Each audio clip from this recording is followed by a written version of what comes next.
এই মুহূর্তে আপডেট তৈরির সময় বিকেল ৬টা বাজিতেছে। ১৬ জুলাই বৃহস্পতিবার ২০২৬। এই ভিডিও থেকে জেনে নেব আগামী ২৪ ঘন্টার আবহাওয়া পরিস্থিতি। উত্তর পশ্চিম বঙ্গোপসাগরে দুই বাংলার উপকূল জুড়ে অবস্থান করতেছে সক্রিয় একটি লঘুচাপ।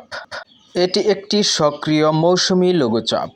লঘুচাপটির বর্তমান কেন্দ্র বাংলাদেশের খুলনা বিভাগের বেশ কিছু অঞ্চল সহ ভারতের পূর্ব মেদিনীপুর, দক্ষিণ ২৪ পরগনা জেলার কাছাকাছি অবস্থান করতেছে। এটি একটি সুস্পষ্ট সক্রিয় মৌসুমী লঘুচাপ। এই লঘুচাপে ঘনীভূত হওয়া মেঘমালা ধীরে ধীরে উত্তর পূর্ব দিকে অগ্রসর হচ্ছে, কিছুটা বেঁকে উত্তর পশ্চিমেও চলে যাচ্ছে উত্তরাঞ্চলে। সাথে সাথে মৌসুমী বায়ু বাংলাদেশের দক্ষিণাঞ্চলে প্রবেশ করছে, যার প্রভাবে আজ রাত থেকে আগামীকাল অর্থাৎ আগামী ২৪ ঘন্টায় চট্টগ্রাম, সিলেট, ময়মনসিংহ, খুলনা, বরিশালের বেশ কিছু অঞ্চল সহ কোথাও কোথাও মাঝারি থেকে ভারী বৃষ্টির সম্ভাবনা রয়েছে। ছত্রভঙ্গ মেঘের বৃষ্টির সম্ভাবনা। এছাড়াও চট্টগ্রাম, কক্সবাজার, বান্দরবনে পরবর্তী সময়ে মাঝারি থেকে ভারী বৃষ্টিপাতের সম্ভাবনাও রয়েছে। সেই সাথে পাহাড়ি ঢলের সাথে নদ নদীর পানি আবারও কিন্তু বৃদ্ধি পাওয়ার সম্ভাবনা রয়েছে।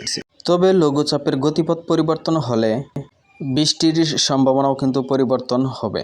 মেঘ ও বজ্রমোড়ে কিন্তু সেম পরিস্থিতি লক্ষ্য করা যাচ্ছে, যদিও বেশিরভাগ অঞ্চলে হালকা পাতলা বৃষ্টি হতে পারে। তবে কিছু কিছু অঞ্চলে কিন্তু মাঝারি থেকে ভারী বৃষ্টির সম্ভাবনাও রয়েছে আগামী ২৪ ঘন্টায়। তবে আমরা যদি আগামী ২৪ ঘন্টার বৃষ্টির পরিমাণ দেখে নেই, তাহলে কিন্তু আরও সুস্পষ্ট হয়ে যাবে। আগামী ২৪ ঘন্টায় সবচেয়ে বেশি বৃষ্টিপাতের সম্ভাবনা রয়েছে সিলেটে এবং পশ্চিমবঙ্গের উত্তরবঙ্গে, গোয়ালপাড়া, আলিপুরদুয়ার, শিলিগুড়ি, জলপাইগুড়িতে।